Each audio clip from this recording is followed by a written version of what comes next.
ನಮಸ್ತೆ ಸ್ನೇಹಿತರೆ, ನಾನು ನಿಮ್ಮ ಶಿವರಾಜ್ ಬೆಂಗಳೂರು. ನನ್ನ ಯೂಟ್ಯೂಬ್ ಚಾನಲ್ ವೇದಾಂತ್ ವೈಬ್ಸನ್ನು ಸಬ್ಸ್ಕ್ರೈಬ್ ಮಾಡ್ಕೊಳ್ಳಿ. ಸೊ ನಿಮ್ಮ ಯಾವುದೇ ಸಮಸ್ಯೆಗಳಿದ್ದರೆ ಕಮೆಂಟ್ ಬಾಕ್ಸಲ್ಲಿ ಕಮೆಂಟ್ ಹಾಕಿ. ಹೆಚ್ಚಿನ ವಿಚಾರಗಳಿಗೆ ಈ ರೀತಿ ಪೌರಾಣಿಕ ವಿಚಾರಗಳ ಬಗ್ಗೆ ತಿಳ್ಕೊಳ್ಬೇಕಾದರೆ ಈ ವಿಚಾರದ ಬಗ್ಗೆ ಮಾತನಾಡಿ ಅಂತ ಕಮೆಂಟ್ ಬಾಕ್ಸ್ನಲ್ಲಾಗಲಿ ಅಥವಾ divyashiva.jyotishalaya@gmail.com ಆಗಲಿ ಕಳಿಸಿ. ನಿಮ್ಮ ಆ ವಿಚಾರಗಳ ಬಗ್ಗೆ ಮಾತನಾಡುತ್ತಾ ಒಂದು ವಿಡಿಯೋ ರೂಪದಲ್ಲಿ ತಡೆಯುವ ಪ್ರಯತ್ನವನ್ನು ಖಂಡಿತ ಮಾಡ್ತೇವೆ. ಇವತ್ತು ಒಂದು ಹೊಸ ವಿಚಾರದ ಬಗ್ಗೆ ತಿಳ್ಕೊಳ್ತಾ ಹೋಗೋಣ. ಅದು ಪಿತೃಶಾಪ ದೇವರ ಕೋಪಕ್ಕಿಂತಲೂ ಭಯಾನಕವಾಗಿರುತ್ತೆ. ಇದು ಹೌದಾ ಅಲ್ಲವಾ? ನಮ್ಮ ಪುರಾಣಗಳ ಏನಾದರೂ ಇದರ ಬಗ್ಗೆ ಹಿನ್ನೆಲೆ ಇದೆಯಾ ಅಂತ ತಿಳ್ಕೊಳ್ತಾ ಹೋಗೋಣ. ಪಿತೃಪಕ್ಷದ ಬಗ್ಗೆ ಹೆಚ್ಚಿನ ವಿವರಗಳನ್ನು ನನಗೆ ತಿಳಿದ ಮಟ್ಟಿಗೆ ಇರೋದಕ್ಕೆ ನಿಮ್ಮ ಮುಂದೆ ಇಡುವ ಸಣ್ಣ ಪ್ರಯತ್ನವನ್ನು ಮಾಡ್ತಾ ಇದ್ದೀನಿ. ಪಿತೃಪಕ್ಷ ಆಚರಣೆಯು ಮಹಾಭಾರತದಲ್ಲಿ, ಗರುಡ ಪುರಾಣದಲ್ಲಿ, ಪದ್ಮ ಪುರಾಣದಲ್ಲಿ, ಕೆಲವು ಪ್ರಾದೇಶಿಕ ಕಥೆಗಳಲ್ಲಿ ಉಲ್ಲೇಖವಾಗಿದೆ. ಆ ರೀತಿ ಅದೇ ರೀತಿ ಮಹಾಭಾರತದಲ್ಲಿ ಉಲ್ಲೇಖವಾಗಿದ್ದ ಹಾಗೆ ಕರ್ಣನಿಗೆ ಸಂಬಂಧಿಸಿದ ಹಾಗೆ, ಕರ್ಣನು ಮಹಾಭಾರತ ಯುದ್ಧವೆಲ್ಲ ಮುಗಿದ ಮೇಲೆ ಸ್ವರ್ಗಕ್ಕೆ ಹೋದಾಗ ಅವನಿಗೆ ತಿನ್ನಲು ಸ್ವರ್ಗದಲ್ಲಿ ಬರೀ ಬೆಳ್ಳಿ ಮತ್ತು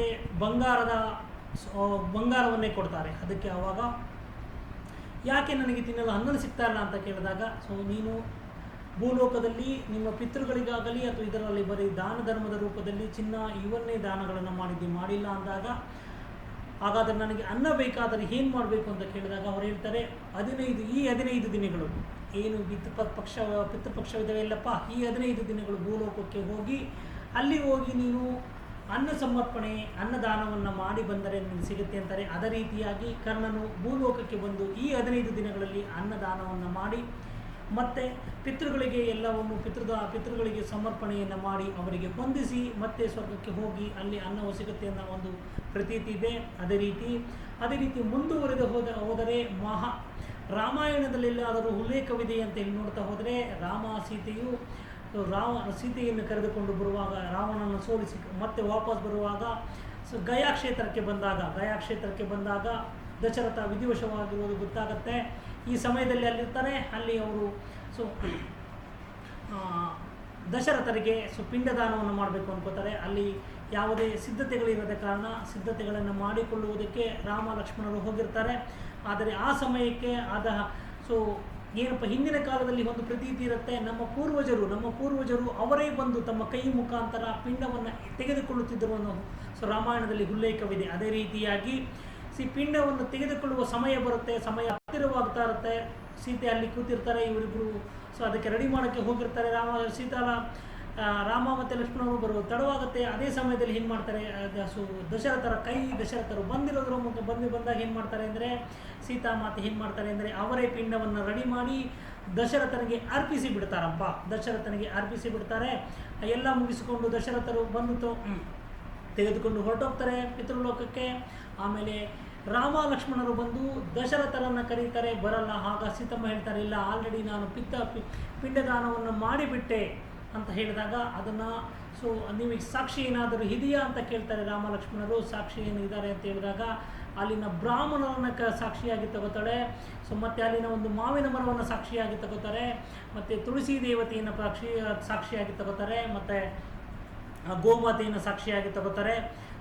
ಈ ರೀತಿಯಾಗಿ ತಗೊಂಡಾಗ ಅವರು ರಾಮನ ಭಯಕ್ಕೆ, ರಾಮ ಏನಾದರೂ ಹೌದು ಅಂತ ಹೇಳಿಬಿಟ್ರೆ ನಮ್ಮನ್ನು ಏನಾದರೂ ಮಾಡಬಹುದು ಅಂತ ಹೇಳ್ತಾರೆ. ಮತ್ತು ಅಲ್ಲಿನ ನಡೆಯುವ ಫಲ್ಗುಣಿ ನದಿಯನ್ನು ಸಾಕ್ಷಿಯಾಗಿ ತಗೋತಾರೆ. ಈ ರಾಮನ ಭಯಕ್ಕೆ ಅವರು ಯಾರೂ ಸತ್ಯವನ್ನು ಹೇಳಲ್ಲ. ಅದಕ್ಕೆ ಅಲ್ಲಿ ಫಲ್ಗುಣಿ ನದಿಗೆ ನೀನು ಭೂಮಿ ಅಡಿಯಲ್ಲೇ ಏರಿ, ಈಗಲೂ ಫಲ್ಗುಣಿ ನದಿ ಹರಿಯುವುದು ತುಂಬ ಬಹಳಷ್ಟು ದಿನಗಳ ಕಾಲ ಅದು ಬತ್ತಿ ಹೋಗಿಯೇ ಇರುತ್ತೆ. ಅದು ಭೂಮಿ ಕೆಳಗಡೆನೇ ಹರಿಯುತ್ತೆ. ಕೆಲವೊಂದು ಈಗಲೂ ಸಹ ಹರಿದರೆ ಅದು ಮೊಣಕಾಲುದ್ದವೇ ಹರಿಯುವುದು. ಅದೇ ರೀತಿ ಅಲ್ಲಿನ ಬ್ರಾಹ್ಮಣರಿಗೆ ಒಂದು ಫಲ್ಗುಣಿ ನದಿಗೆ ಶಾಪವನ್ನು ಕೊಡ್ತಾರೆ, ನೀನು ಭೂಮಿ ತಳೆಯಲ್ಲಿ ಹೇಳಿ ಬ್ರಾಹ್ಮಣರಿಗೆ ನಿಮಗೆ ಎಷ್ಟೇ ಈ ಪಿತೃಶಾಪ ದೋಷ ನಿವಾರಣೆಗೆ ನಿಮಗೆ ಎಷ್ಟೇ ದುಡ್ಡು ಬಂದರೂ ಸಂಪಾದನೆಯಾದರೂ ತೃಪ್ತಿಯಾಗದೇ ಇರಲಿ. ಮತ್ತು ಅಲ್ಲಿನ ಮಾವಿನ ಮರದಲ್ಲಿ ಹಣ್ಣು ಬರದೇ ಹೋಗಲಿ, ಮಾವಿನ ಮರದಲ್ಲಿ ಪೀಚಾಗತ್ತೆ, ಹಣ್ಣಾಗಲ್ಲ. ತುಳಸಿಯನ್ನು ದೇವಾನುದೇವತೆಗಳೇ ಪಿತೃಗಳಿಗಾಗಿ ಈ 15 ದಿನದಲ್ಲಿ ಮಾಡದಿದ್ದರೆ ಅದು ನಮಗೆ ಭಯಾನಕ ಶಾಪವಾಗಿ ಪರಿಗಣಿಸುತ್ತೆ. ಅದೇ ರೀತಿ ಬೇರೆ ಗರುಡ ಪುರಾಣದಲ್ಲೂ ಉಲ್ಲೇಖವಿದೆ ಪಿತೃಗಳಿಗೆ. ನಾವು ಈ 15 ದಿನಗಳಲ್ಲಿ ನೀವು ನೋಡಿ, ಮುಂಚೆ ಯಾವುದ ರೀತಿಯಲ್ಲಿ ಪೂಜೆಯನ್ನು ಮಾಡಿಕೊಳ್ಳುತ್ತಿದ್ದರೆ ಎಂದರೆ ಅದೇ ರೀತಿ ಮಾಡಿಕೊಳ್ಳಿ. ಯಾರೆಲ್ಲ ಮಾಡಿಕೊಳ್ಳುತ್ತಿಲ್ಲ, ಈ 15 ದಿನಗಳಲ್ಲಿ ಒಂದು ದಿವಸವನ್ನು ತೆಗೆದುಕೊಂಡು ನೀವು ಯಾವತ್ತಾದರೂ ಮಾಡ್ಬೋದು, ಅಥವಾ ಇವತ್ತು ಅಂದರೆ ಭಾನುವಾರ, ಇವತ್ತು ಮಹಾವಲಯ ಅಮಾವಾಸ್ಯೆ, ಇವತ್ತು ಪಿತೃಗಳ ಪೂಜೆಯನ್ನು ನಿಮಗೆ ತಿಳಿದ ರೀತಿಯಲ್ಲಿ ನಿಮ್ಮ ಪೂರ್ವಿಕರು ನಡೆಸಿಕೊಂಡು ಬಂದ ರೀತಿಯಲ್ಲಿ ಮಾಡಬಹುದು. ಈ ಪೂಜೆಯನ್ನು ಈ 15 ದಿನ ಅಲ್ಲಪ್ಪ, ಗ್ರಂಥಗಳಲ್ಲಿ ಉಲ್ಲೇಖವಿರುವ ಹಾಗೆ ದೀಪಾವಳಿಯವರೆಗೂ ಮಾಡಿಕೊಳ್ಳುತ್ತಾರೆ ನಮ್ಮ ಕಡೆಯೆಲ್ಲ. ಸೊ ಇದಾದ ಮೇಲೇ ಮಾಡ್ಕೋತಾರೆ, ಅಂದರೆ ಅಮಾವಾಸ್ಯೆ ಪಕ್ಷ ಆದ ಮೇಲೂ ಮಾಡ್ತಾರೆ. ಸೊ ನಿಮ್ಮ ಪೂರ್ವಜರು ಹೇಗೆ ನಡೆಸಿಕೊಂಡು ಬಂದಿರುತ್ತಾರೋ ಹಾಗೆ ಮಾಡಿಕೊಳ್ಳಬೇಕು. ಏನಪ್ಪ ಹಾಗಾದರೆ ಏನು ಈ ಪಿತೃಶಾಪಕ್ಕೆ ಏನೆಲ್ಲ ಇರುತ್ತೆ? ಪಿತೃಶಾಪಗಳು ಅಂತ ಹೇಳಿದ್ರೆ, ನಮಗೆ ಪಿತೃಶಾಪವು ಇದೆಯಾ ಇಲ್ಲವಾ ಅಂತ ಹೇಳಿದ್ರೆ ಹೇಗೆ ನೋಡ್ಕೊಬೇಕು ಅಂತ ಹೇಳಿದ್ರೆ, ನಿಮ್ಮ ನೋಡಿ ಇದರ ಡೀಟೇಲ್ಸನ್ನು ನಾನು ಯೂಟ್ಯೂಬ್ ಚಾನಲ್ ಡಿಸ್ಕ್ರಿಪ್ಷನಲ್ಲಿ ಹಾಕಿರ್ತೀನಿ. ಸೊ ಯಾರೆಲ್ಲ ಸ್ವಲ್ಪ ಮಟ್ಟಿಗೆ ನನಗೆ ಜಾತಕ ನೋಡೋಕ್ಕೆ ಬರುತ್ತೆ ಅಂತ ಹೇಳಿದ್ರೆ ಡಿಸ್ಕ್ರಿಪ್ಷನಲ್ಲಿ ಇರುತ್ತೆ. ಸೊ ನಮ್ಮ ಪಿತೃಶಾಪ ಇದೆಯಾ ಇಲ್ಲವಾ ಜಾತಕದಲ್ಲಿ ಅಂತ ನೋಡಬೇಕಾದ್ರೆ, ಮೊದಲನೇದಾಗಿ ನಿಮ್ಮ 4ನೇ ಮನೆ, 9ನೇ ಮನೆ ಮೊದಲನೇ ನೋಡ್ತೀವಿ, 4ನೇ ಮನೆ 12ನೇ ಮನೆಯನ್ನು ನೋಡ್ತೀವಿ. ಶನಿ, ರಾಹು, ಕೇತುಗಳನ್ನು ನೋಡ್ತಾರೆ. ಮತ್ತು ಗುರುವಿಗೆ ಸಂಬಂಧಪಟ್ಟ ಈ ಡಿಸ್ಕ್ರಿಪ್ಷನನ್ನು ನಾನು ಯೂಟ್ಯೂಬ್ ಚಾನಲಲ್ಲಿ ಹಾಕ್ಕೊಂಡಿರ್ತೀನಿ, ನೋಡ್ಕೊಳ್ಳಿ. ಓಕೆ, ಏನೆಲ್ಲ ಸಮಸ್ಯೆಗಳಿರುತ್ತೆ ಅದು ಪಿತೃದೋಷ ಅಥವಾ ಪಿತೃಶಾಪ ನಮಗೆ ಇದ್ದರೆ ಏನಂತೆ ನೋಡಿ ತಿಳ್ಕೊಳ್ಳಿ ಮಕ್ಕಳೇ. ಜಾತಕದಲ್ಲಿ ನಾವು ನೋಡುವುದೇ ಎರಡನ್ನು, ಒಂದು ಏನಪ್ಪ, ಎರಡು ಯಾವುದಪ್ಪ ಅಂತ ಹೇಳಿದ್ರೆ, ಒಂದು ದೈವಶಾಪವಿದೆಯಾ ಮೊದಲನೆಯದಾಗಿ, ಎರಡನೇದು ಪಿತೃದೋಷವಿದ್ದಾವೆ ಅಂತ ಹೇಳ್ಬಿಟ್ಟು ಚೆಕ್ ಮಾಡೋದು. ಯಾವುದೇ ಜಾತಕ ಬಂದಾಗ ಚೆಕ್ ಮಾಡ್ತೀವಿ. ಇದರೊಂದಿಗೆ ನಾಗದೋಷವನ್ನು ಮದುವೆಗೆ ಸಂಬಂಧಪಟ್ಟ ಹಾಗೆ ಚೆಕ್ ಮಾಡ್ತೀವಿ. ಓಕೆ, ಸೊ ಈ 3 ನೋಡಿ, ಈ ದೈವ ಏನು ಪಿತೃಶಾಪವಿದ್ದರೆ ಕೆಲವೊಂದು ಸರಿ ಏನೂ ಮಾಡಲಾಗಲ್ಲ. ಅದಕ್ಕೆ ಈ 15 ದಿನಗಳಲ್ಲಿ ಅದನ್ನು ಇದು ಮಾಡ್ಕೊಳ್ಳಿ. ಸೊ ಏನಪ್ಪ ಆಗುತ್ತೆ, ಮಕ್ಕಳ ಮದುವೆಯಲ್ಲಿ ನಿಧಾನ ಆಗ್ತಾ ಇರುತ್ತೆ. ಸೊ ಅಕಾಲಿಕ ಮರಣಗಳು ಪ್ರಾಪ್ತಿ ಆಗ್ತಾ ಇರುತ್ತೆ, ಅಭಿವೃದ್ಧಿ ಆಗ್ತಾ ಇರಲ್ಲ, ಮನಸ್ಸಿನಲ್ಲಿ ನೆಮ್ಮದಿ ಇರಲ್ಲ, ಗಂಡ ಹೆಂಡತಿಯ ಜಗಳ ಇರುತ್ತೆ. ಇವೆಲ್ಲ ಏನು ತೋರಿಸುತ್ತೆ ಅಂತೇಳಿ ಮೊದಲನಾಗಿ ಪಿತೃಶಾಪವನ್ನು ಬರುತ್ತೆ. ಮನೆ ಮುಂದೆ ಎಲ್ಲರೂ ಸೇರಿ ಒಗ್ಗೂಡಿ ಪಿತೃಗಳಿಗೆ ಧೂಪವನ್ನು ಹಾಕುವುದರಿಂದ, ಪಿಂಡವನ್ನು ದಾನ ಮಾಡುವುದರಿಂದ, ನಾವೆಲ್ಲ ಹೋಗಿ ಮಾಡೋಕ್ಕಾಗಲ್ಲ. ಇವತ್ತಿನ ಏನಪ್ಪ ಮಾಡ್ಕೊಬೋದು ಅಂತ ಹೇಳಿದ್ರೆ, ಸೊ ಒಂದು ಅನ್ನವನ್ನು ಮಾಡಿ ಅದಕ್ಕೆ ಸ್ವಲ್ಪ ಮೊಸರನ್ನು ಹಾಕಿ, ಸ್ವಲ್ಪ ಕಪ್ಪು ಎಳ್ಳನ್ನು ಹಾಕಿ ಮೇಲ್ಗಡೆ ಇರುವ ಪ್ರಯತ್ನವನ್ನು ಮಾಡಿ, ಎಲ್ಲೂ ಹೋಗು ಮಾಡ್ಕೊಳ್ಳೋಕ್ಕಾಗಲ್ಲ. ಇದನ್ನು ಕಂಟಿನ್ಯೂಸ್ ಆಗಿ 1 ವರ್ಷಗಳ ಇವತ್ತಿನಿಂದ ಮುಂದಿನ ವರ್ಷ ಪ್ರತಿ ಅಮಾವಾಸ್ಯೆಗೆ ಇದನ್ನು ನಿಮ್ಮ ಮನೆ ಮೇಲೆ ಇಡುವ ಪ್ರಯತ್ನವನ್ನು ಮಾಡಿ. ಸೊ ಅದರಿಂದ ಇದರಿಂದ ಹೊರಗಡೆ ಬರುವ ಖಂಡಿತ ಆಗುತ್ತೆ. ಹಾಗಾದರೆ ಇದನ್ನು ನಮ್ಮ ಎಲ್ಲೆಲ್ಲ ಮಾಡ್ತಾರೆ? ಸೊ ಸರ್ ನಾವು ಮಾಡಿಸ್ಬೇಕು, ಎಲ್ಲೆಲ್ಲ ಪಿತೃದೋಷ ನಿವಾರಣೆ ಪ್ರಮುಖ ಸ್ಥಳಗಳೆಂದರೆ ಬಿಹಾರದ ಗಯಾ ಇಲ್ಲಿ, ತ್ರಯಂಬಕೇಶ್ವರದಲ್ಲಿ, ಕಾಶಿ ವಾರಣಾಸಿ ಉತ್ತರ ಪ್ರದೇಶದಲ್ಲಿ, ಸಿದ್ದಾಪುರದ ಗುಜರಾತಿನಲ್ಲಿ, ಕೇದಾರನಾಥ ಬದ್ರಿನಾಥ ಉತ್ತರಾಖಂಡ್ನಲ್ಲಿ, ಗೋಕರ್ಣ ಕರ್ನಾಟಕದಲ್ಲಿ, ಉಡುಪಿ ಕುಂದಾಪುರ ಧರ್ಮಸ್ಥಳದಲ್ಲಿ ಕರ್ನಾಟಕದಲ್ಲಿ ಮಾಡ್ತಾರೆ, ಹರಿದ್ವಾರ ಉತ್ತರ ಕನ್ನಡದಲ್ಲಿ ಮಾಡ್ತಾರೆ.